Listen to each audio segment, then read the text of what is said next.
जय हिंद defence friends, welcome back again. This is Divyanshu Pandey. Iran की राजधानी तेहरान से सबसे बड़ी न्यूज निकलकर सामने आ रही है और हमास के चीफ जिसका नाम इस्माइल हनिया है, अब उसकी मिसाइल अटैक में मौत हो गई है। तो ये टारगेट किलिंग किसके द्वारा की गई है, ये सबसे बड़ा सवाल है और इस पर जो है इसराइल के मोसाद एजेंसी पर प्रश्न चिन्ह उठाए जा रहे हैं। तो चलिए जानते हैं कि किस प्रकार से हमला किया गया है और अब इस हमले के बाद क्या कोई युद्ध और नया उत्पन्न होगा या फिर नहीं। जैसा कि हम सभी जानते हैं कि इसराइल वर्ष 2023 से ही हमास से युद्ध कर रहा है और अभी इसराइल की राजधानी तेहरान में ईरान के नए प्रेसिडेंट जिनका नाम मसूद है, उनकी सेरेमनी आपकी आयोजित की गई थी, जिसमें हमास का लीडर इस्माइल हनिया भी मौजूद था। जब वो इस सेरेमनी से आपका निकला और यहाँ पर उसने इसराइल के नए प्रेसिडेंट मसूद से आपकी मुलाकात की और इस मुलाकात के बाद वो जो है अपने रेसिडेंस गया और इसका रेसिडेंस तेहरान में ही था।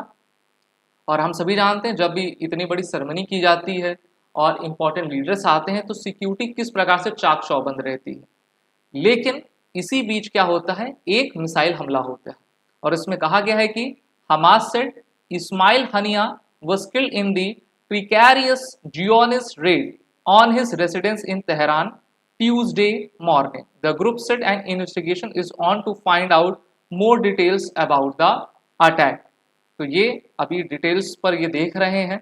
तो मेनली प्रश्न चिन्ह उठाए जा रहे हैं मोसाद के ऊपर कि मोसाद के द्वारा हमास के इस चीफ को आपका मारा गया है। वहीं पर इनके द्वारा जो है स्टेटमेंट जारी किया गया है कि brother leader Mujahid Ismail Haniyeh, the head of the movement, died in a Zionist strike on his headquarters in the Tehran after he participated in the inauguration of the new Iranian president. Iran के जो पूर्व राष्ट्रपति थे, अभी हाल ही में उनकी helicopter crash में मृत्यु हुई थी, जहां पर स्पेकुलेशन ये भी लगाए जा रहे थे कि इसराइल ने उनका एसेसिनेशन करवाया। अभी आपने देखा कि अमेरिका में जो राष्ट्रपति डोनाल्ड ट्रंप हैं ना, उनके एसेसिनेशन की साजिश हुई और अब हमास का चीफ इस्माइल हनिया आपका मार गिराया गया। इसराइल हमास के युद्ध को 297 डेज आपके हो चुके हैं और 297 दिन के बाद इसकी आपकी मृत्यु की गई है। Iran's Revolutionary Guards also confirmed his death, saying Haniya's residence in Tehran was hit and he was killed along with a bodyguard. तो जब आपका मिसाइल अटैक होगा तो जितने भी चपेट में आएंगे वो सब लपेट दिए जाएंगे। अब इसमें Hamas has accused Israel of Haniyeh's killing, calling it grave escalation. इससे जो है युद्ध बढ़ सकता है। दो ही चीज हो सकती है, पहली तो आपका युद्ध बढ़ सकता है या फिर ये डर के अभी शांत हो जाएंगे। और इस हमले के बाद जो है इसराइल ने अपने नॉर्दर्न इसराइल के पूरे पोर्शन को नो फ्लाइंग जोन आपका डिक्लेयर कर दिया है। अब वहां पे कोई भी प्लेन्स आपकी उड़ेंगे नहीं, ये भी आपकी एक चुनौती है। दूसरा, ईरान की अगर हम एक ताकत एक कमजोरी की बात करें तो इनकी स्ट्रांगनेस क्या है कि इनके पास बहुत सारे प्रॉक्सीज हैं जिससे कि वो इसराइल पर प्रेशर डालते हैं। उसमें लेबनान का हिजबुल्ला है, यमन के हौती हैं, सीरिया है और हमास है। और इनकी कमजोरी क्या है, ईरान का जो एयर डिफेंस सिस्टम है वो पूरी तरीके से खराब है, बेकार है। इसी कारण से तो उनकी कैपिटल में सोचिए ये हमला हो गया।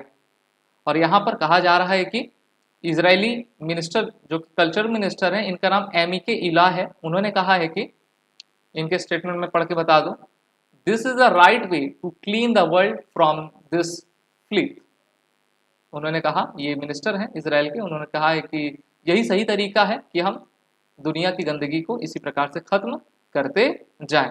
इसराइल ने इस हमले की जिम्मेदारी नहीं ली है और इसराइल ने अभी तक कुछ कहा भी नहीं है और कोई देश कुछ नहीं कहता है। जब इस प्रकार के हमले होते हैं तो कोई देश कुछ नहीं कहता, ये स्वतः ही अंडरस्टूड रहता है, मान लिया जाता है कि हाँ उस देश के द्वारा ये करवाया गया है।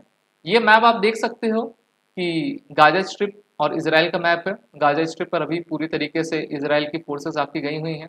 रफा बॉर्डर में भी इसराइल की फोर्सेस हैं, क्योंकि आप जानते हो कि 7 अक्टूबर 2023 में जो हमला हुआ था और 1200 से अधिक इसराइली उसमें मारे गए थे और लगभग 300 के करीब अभी भी उसमें हॉस्टेज आपके बनाए गए हैं। Israel's retaliatory military campaign in Gaza has killed at least 39,400 people. ये कहना है हमास के द्वारा, हमास के द्वारा कहना है कि 39,000 लोग हमारे मारे गए हैं।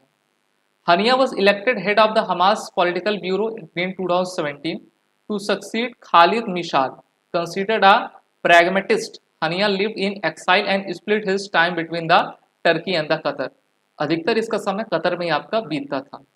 He traveled on diplomatic mission to Iran, Turkey during the war, जहां पर ये फिलिस्तीनियन फैक्शंस के लिए सपोर्ट के लिए सभी से आपका गुहार लगाया करता था. और अभी हाल ही में इसने ईरान की राजधानी तेहरान में गया, जहां पर इसकी मृत्यु जो है वहीं पर कर दी गई. लेफ्ट हैंड साइड की जो आप फोटो देखोगे, और ये जो आपका मुल्ला दिख रहा है, ये पाकिस्तान का फॉर्मर मिनिस्टर भी रहा है, और इसने अपने डेलीगेशन के साथ कतर में जाकर इसके चीफ से मुलाकात की थी, और उसमें जम्मू कश्मीर के इशू को भी इसने उठाया था और कहा था कि हमास के द्वारा कश्मीर को आपका एक तरीके से समर्थन देना चाहिए. तो पाकिस्तान को भी काफ़ी आपका धक्का लगा होगा कि किस प्रकार से इजराइल जो है घुस के इसमें मार दिया है. इस्माइल हनिया 1987 में हमास को ये ज्वाइन करता है, ठीक है, जब और जो है फिलिस्तीन की आपकी डिमांड करने लगता है. Hamas is a part of the axis of resistance of Iran backed arm force group arrayed against arch foe Israel found the Middle East. तो इस तरीके से जो है इसकी आपकी जर्नी रही, और ये जर्नी अब इजराइल ने ख़त्म कर दी है. तो यही आपका हमास का लीडर है, तो इस पे एसेसिनेशन में आपका मार गिराया गया है. ये ईरान के सुप्रीम लीडर हैं, ये ईरान के नए प्रेसिडेंट हैं, और कई इंपॉर्टेंट डिग्नेटरीज इसमें आए हुए थे, और इस रेसिडेंस में ही इसको मार गिराया गया है. तो खबर मोसाद को पक्की थी कि हाँ यही आपका छुपा हुआ है, और उन्होंने एक टाइमिंग के साथ मारा. ऐसा भी नहीं कि ये अपने रेसिडेंस में है, ईरान का वहाँ पे कोई आपका प्रेसिडेंट है वहाँ पे मारा, नहीं, इसी के घर में, यानी कि इसी के रेसिडेंस में, इसी के समय में अपनी मिसाइल से इसको हमला किया गया. भारत को भी इस हमले से काफ़ी कुछ सीखना चाहिए, और मोदी जी को भी इसके बारे में बताया जा रहा है. अब देखना होगा कि किस प्रकार से ईरान और हमास इस वॉर को एक्सेलेरेट करते हैं या फिर नहीं करते हैं. आगे की जानकारी के लिए हमसे जुड़े रहें. वीडियो अच्छी लगी तो उसको लाइक शेयर कर दें. These are the courses run with SSB crack exam, but सभी कोर्सेज अवेलेबल है, वॉरिट इनपुट का यूज़ करें. जय हिंद. अगर आप एक डिफेंस एस्पिरेंट हैं और SSB interview, NDA, CDS, AFCAT जैसे एग्जाम्स के लिए प्रिपेयर कर रहे हैं, तो आप एसएसबी क्रैक एग्जाम्स के कोर्स को चेक करना ना भूलें. आप हमारी लर्निंग एप्लीकेशन को गूगल प्ले स्टोर से भी डाउनलोड कर सकते हैं.